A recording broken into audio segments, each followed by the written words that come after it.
Blazers and C.J. McCollum chases down Jamal Murray, blocks the shot off the backboard. Oh, this one will be remembered for a long time. He had a shout out from his boy, the 303, LeBron from Akron. CJ's are not too far away, getting the iconic block against the backboard, Nick. This was when you said LeBron passed, what's your name, wasn't it? Well, Jordan? That game, that moment, when LeBron passed Jordan. That is true. CJ, man, 37 points, road game 7. Woo! Raptors and Sixers, Kawhi getting by Tobias Harris somehow makes the crazy up and under layup. Oh, he got fortunate on this one. Perfect defense by Philadelphia. Joel Embiid comes over to try to block it. He puts a little English on it off the backboard. It was that kind of night. Yeah, he was that. I mean, he was guessing right there. Just throw it up, see what happens, bounce around. He was so sensational. Let me give you more here. Moving on, Kawhi, watch this. The incredible fadeaway over Joel Embiid to send Toronto to the conference, hold it, finals. There it was. I still, watching this for the 14th time, I still can't believe it went in. Neither can they. For it to hit the rim there and bounce up and just a touch forward. Because if it bounces straight up like that and a touch backwards, we're going to overtime.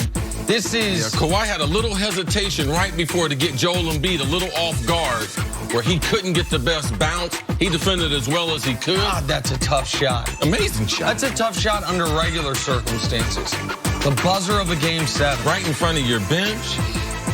Linko. If they don't have that one printed up and have it in the Raptors office this morning when the players walk in. All right, moving on. The Golden State Warriors finished off the Rockets Friday night. No KD in Game 6, so no problem in Game 6. Steph Curry had 23 of his 33 points in the fourth quarter after an unprecedented scoreless first half.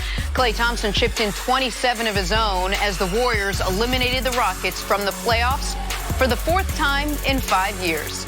Nick, what message did the Warriors send by winning without KD? All right, well, listen, the Rockets are never going to beat them. And we'll talk more about the Rockets another time. But the Rockets are going to have to wait for the Warriors to be done being the Warriors. They never punted, and they could never beat them. So set them aside for a moment. What they showed by showing up the way they did is they are the bleeping champs, and you are going to have to rip it from their cold, dead hands. No Boogie Cousins, who cares? No Kevin Durant, no problem. We still got Steph. Yeah, scoreless in the first half. Don't worry. Your splash brother Klay will have you covered. Draymond bringing it with ferocious intensity from the word go. And then the less heralded of the original championship core. How about Sean Livingston has his second double-digit scoring game of 2019. After he did nothing, basically, this series. Absolutely. Well, this season, Jenna. Yeah. Yes. I mean, second time he's scored in double digits this calendar year. Iggy, what I say, if Iggy hits threes, you lose. You're the opposition. Iggy hits 5 of them. Andre Iguodala, this season, 3 times all year, he scored 15-plus points. He's already done it 5 times these playoffs. This is a championship team with a championship coach that got stomach punched thinking Kevin Durant wasn't going to be out for the next couple weeks. When he walked off the court, they thought, I believe, in the moment, KD might be out. That might have been his last moment as a Warrior. And they rallied in Game 5, and then they stole Game 6. Get away with a Steph Curry scoreless first half. Scoreless first half from Steph Curry on the road in one of the biggest games this franchise in Houston has played in a quarter century. And you win. You take control. You're down 7 in the fourth quarter. No panic. You win. This was a spectacular game by the original Golden State Warriors. I'm going to let you talk about the players, because I think that one thing that will be missed in all this, and he won't get credit, is the coach. Because once Kevin Durant gets hurt, after game number 5, and they played an amazing 14 minutes, because if you don't, let's go back to that 14 minutes in game number 5. If they don't get it together and win that game, this is not a closeout game. You still have to go to Game 7. So what Steve Kerr did after he found out that KD, he didn't tear his Achilles. There was a sense of relief for that. He didn't think KD would be available anytime soon. But he told everyone in the locker room, come to the gym, ready to play tomorrow. And he went through, they activated Jacob Evans, put him in KD's spot. He's the only player in the first 24 minutes of that game who did not play. They had 11 players play over 3 minutes. Now, to me, people will be like, oh, well, what does that really mean? That made the players fresher in the second half. No one knows that Steph would go over. No.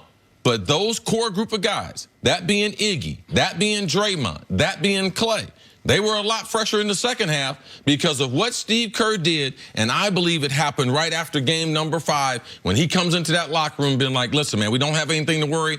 We're going to go in numbers. Everyone come ready to play. That's how we're going to win game number 6 because I knew the veteran players, that being Steph, Clay, and Draymond, they got a lot to prove. And them being able to win a game without Kevin Durant, it sends a huge message to that original group that they had together, and they knew this was a rare opportunity, and they took advantage of it. That's what I wanted to ask you about. Up until the fourth quarter of Game 5, this was a hit-or-miss Warriors team. Some nights they had big nights, some nights they didn't. They did what they needed to do to win, and then that fourth quarter came, and there was no Kevin Durant, basically. They got together like you talked about. How important was it for them to show each other that they could do this, that they weren't just reliant on 40 from KD every night? Well, I think the team, the people in that locker room, never doubted they could do it. All of those guys have sacrificed for the greater good, if you will, to win by bringing Kevin Durant, and not only sacrificing numbers and shots, sacrificing the style.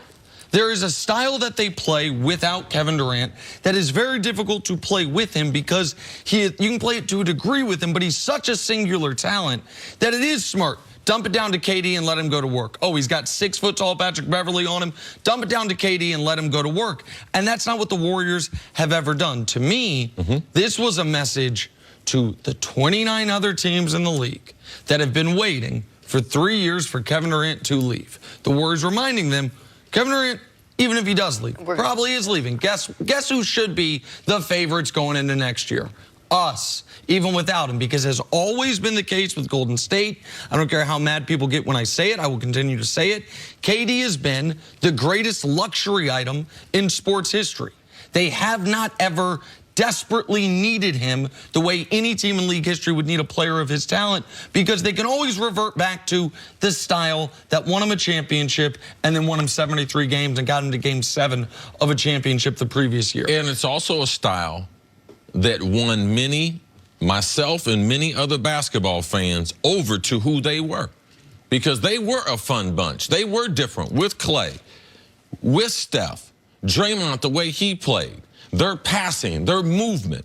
This was the way we fell in love with the Warriors. The Warriors start getting all this hate, not because they won championships, because Kevin Durant having the Warriors down 3-1, the Warriors storm back, and then Kevin Durant decides to be able to join them.